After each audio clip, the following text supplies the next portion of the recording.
Was hast du da? Wieso hast du Ich bin abgerutscht, Marco. Abgerutscht. Oh Mann.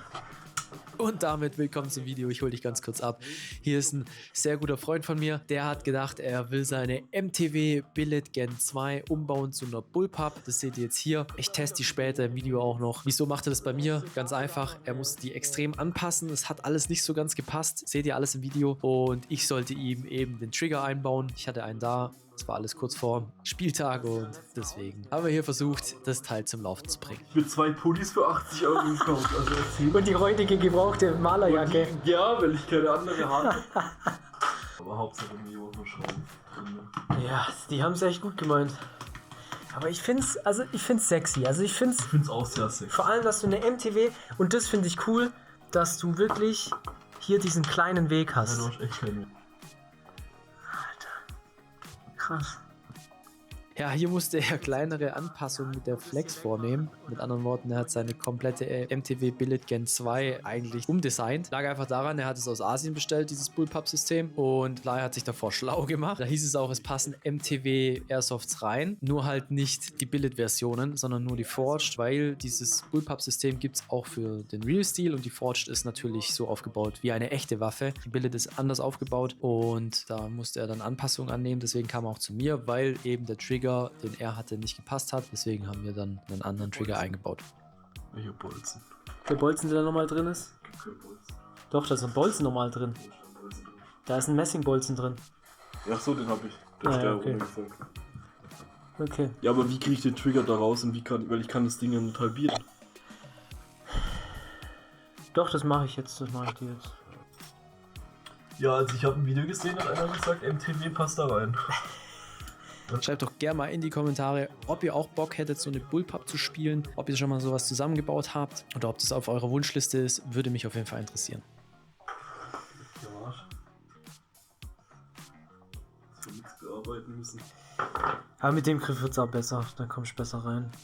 Und mit dem Standard hast du einen besseren Winkel. Mal hier das Gleichzeitig hatte ich noch ein paar Griffe da. Er wollte einen anderen Griff, der ein bisschen senkrechter steht, damit er einfach besser zum Trigger greifen kann. Empfiehlt sich auch bei einer Bullpup, weil man merkt einfach, wenn der Griff zu sehr angewinkelt ist, hat man Probleme, zum Beispiel einen schnellen Seitenwechsel zu machen, weil man schwer mit der Hand eben ums Griffstück kommt. Wäre schon einfach zu dem, mit da hätte ich weniger Stress gehabt, wie jetzt sich mit den vielen Schrauben rum zu ärgern. Nerv mich nicht.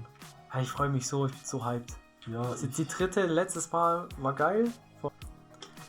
Ja, ich bin dann auch noch am Überlegen, ob ich wollte eigentlich nächstes Mal am Spieltag LPVO ausprobieren, das neue, was ich gekauft habe, aber ja, ich weiß nicht, ob ich das auf meine MTW hau.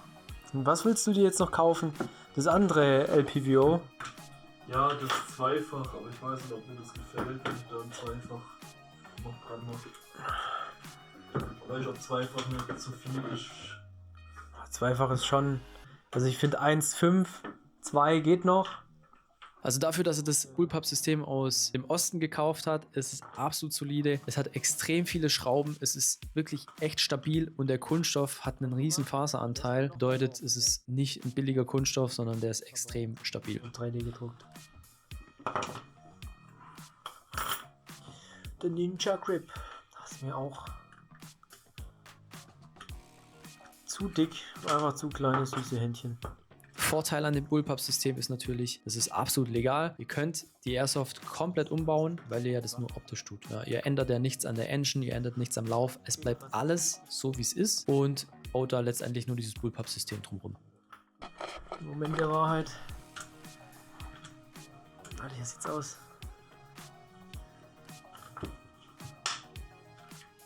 Ich freue mich, wenn die Werkstatt echt unten fertig ist. Ich habe echt keinen Bock mehr hier. Das Arbeitszimmer sieht aus.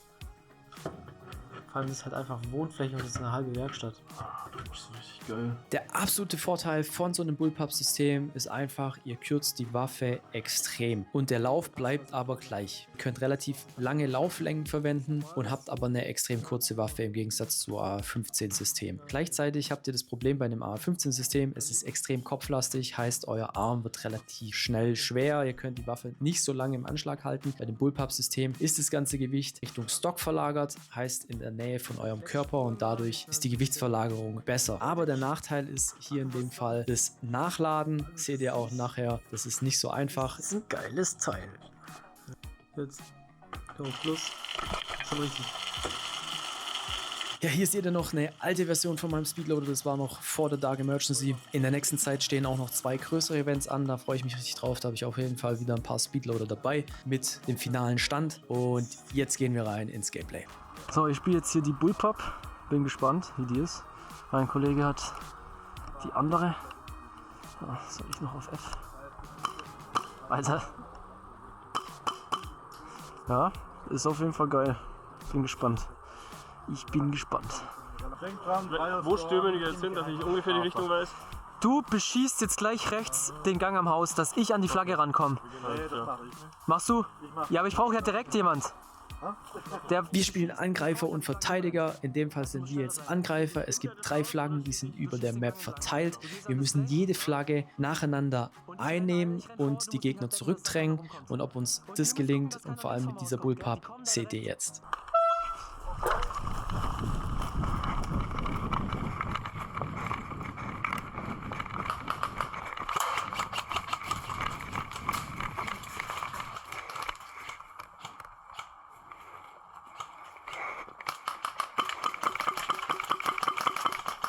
Erste Flagge gefallen! Erste Flagge gefallen! Ans Haus ran, Jungs, kommt! Hit! Hier hat er mich rausgenommen mit meiner Waffe. Wir haben ja die Airsoft getauscht. Hat aber vergessen, dass wenn die Flagge fällt, er natürlich nicht mehr zur Flagge darf. Oder besser gesagt, sich zurückziehen muss auf die Grenze der nächsten Flagge. Die erste Flagge ist gefallen, wir spawnen hier. Bei der zweiten Flagge spawnen wir hier direkt hinterm Haus. Okay, rein jetzt. Okay, let's go. Lauf. Mit dem Visier bin ich auf jeden Fall nicht so klar gekommen. Das Absehen ist da relativ schwer, liegt einfach daran, dass es kein Holo-Visier ist, sondern man kann einen Schatten sehen. Und dazu ist hier mein Kumpel absolut blind und ich hatte davor leider nicht die Schärfe eingestellt. Durchlauf hinter mir durch. Ja. Ready, go, go, go, go.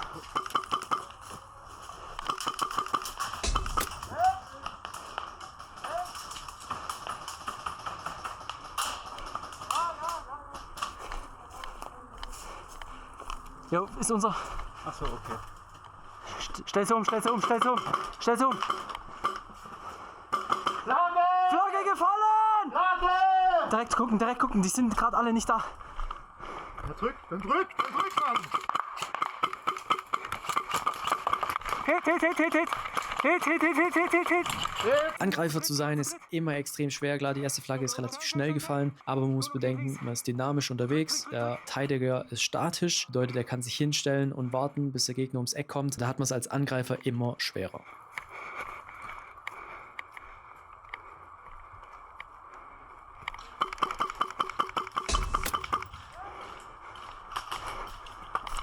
Die letzte Flagge war dann absoluter Krampf. Ich kann immer nur empfehlen, versucht über verschiedene Flanken zu gehen, versucht Lücken zu finden. Nur so schafft ihr es als Angreifer zu gewinnen.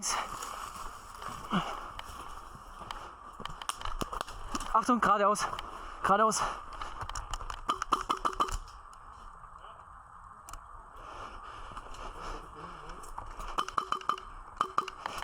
Leer.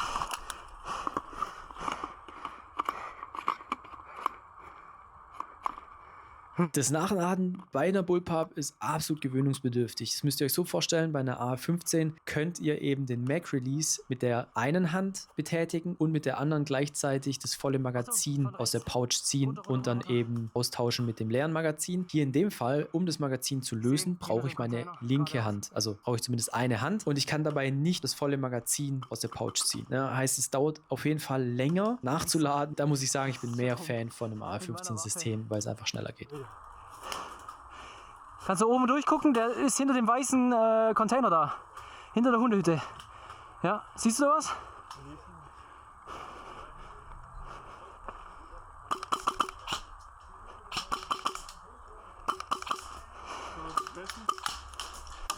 Von oben.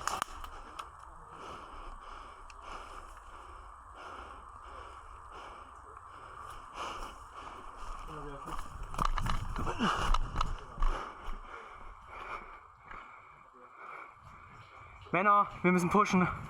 Auf jetzt, wir sind Hier stehen jetzt meine Teammitglieder noch hinten drin, haben noch Respekt davor zu pushen. Kann ich verstehen. Ich sage immer, wir spielen Skill-Based Matchmaking auf diesem Spielfeld, weil wir einfach seit circa 4 Jahren zusammenspielen. Wir kennen uns alle, wissen alle, wie wir spielen. Wir kennen die Blindspots von der Map und dementsprechend geht man auf jeden Fall öfters Hit wie auf anderen Spielfeldern. Macht jetzt Druck, wir pushen oben. Mach Druck jetzt.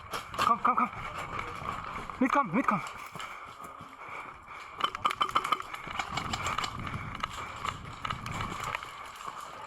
Über uns. Ja, ich sehe aber nicht.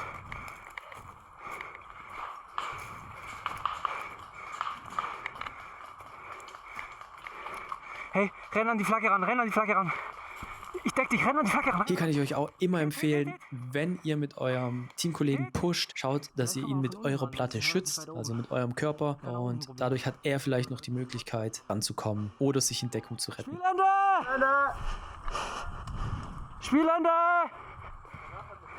Und hier ist jetzt genau das passiert, dadurch, dass ich den Beschuss auf mich gelenkt habe, hat er es an die Flagge noch rangeschafft und eben die letzte Flagge eingenommen. Aber Flagge ist jetzt am Arsch, oder wie? Ja, sorry, ich bin Aber gut gemacht, hast du dich da hinten, hast du gewartet, alle weggenommen und dann Feuer. dann die Flagge Nice. bin ich gelaufen schnell. Nice. Da in dem Eck, du. Ja, Digga, wir hatten da 30 Kugeln geschickt, Alter. Weil ich aber nichts gesehen habe. Ich sehe durch das Ding nichts. Da kann ich dir nicht helfen. Sorry, Mann. Du kannst eine Schiene. Nein, ich sehe, das ist zu nah. Digga, dann mach's doch weiter ich guck raus. und dann sehe ich nichts mehr. Mach's doch weiter raus. Nein, nein, das ist Zoom. Das ist kein Zoom, das ist einfach Zoom. Das ist niemals einfach. Natürlich ist das einfach. Das ist Katastrophe. Das ist schon katastrophisch. Einfach Zoom. Darf ich mal? Ja. Oh, kaputt. Also, es ist schon. Ja, so eine Bullpup hat auf jeden Fall Vor- und Nachteile. Schreibt doch gerne mal in die Kommentare, ob ihr euch so ein Teil holen würdet. Und damit sage ich Mission Complete. Wenn dir das Video gefallen hat, lasst auf jeden Fall ein Like und ein Abo da. Das würde mich sehr freuen. Ich wünsche noch einen schönen Tag und man sieht sich auf dem Spielfeld.